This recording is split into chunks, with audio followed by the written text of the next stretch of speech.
my students. Now we will discuss about the Battle of Buxar. Mir Qasim was a competent and efficient ruler. He was determined to free himself from foreign control. To put an end to the corrupt practices of the British, Mir Qasim abolished all duties on internal trade. Soon, a war broke out in 1763 between Mir Qasim and the British.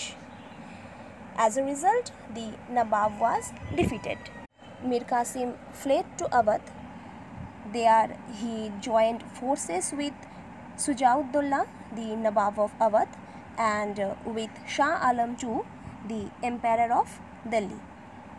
And these three combined forces fought with the British at the Battle of Buxar on 22 October 1764.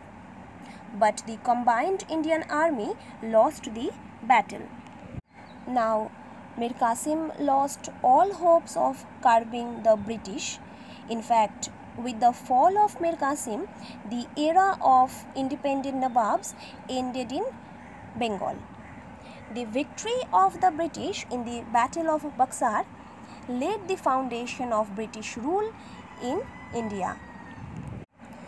In the year 1765, Robert Clive signed a treaty known as the Treaty of Allahabad with Sujauddaulah and Shah Alam II. As war compensation, Sujauddaulah was forced to pay the company 50 lakhs rupees and hand over Kara and Allahabad districts. On the other hand, Shah Alam II granted the British the Diwani rights of Bengal, Bihar and Orissa. Diwani rights meant to collect revenues and decide civil cases. So, now in return, the British gave Shah Alam II the districts of Kora and Allahabad and an annual pension of 26 lakh rupees. Now, let's talk about our last topic, that is the dual government in Bengal. Clive introduced dual government in Bengal in the year 1765. Bengal now had its two masters, the Nawab and the Bengal. In reality, the Nawab was totally powerless to take any decision.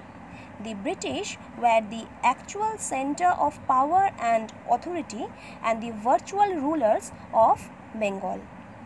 This situation was known as the dual government. The Nawab had ample responsibilities but no powers.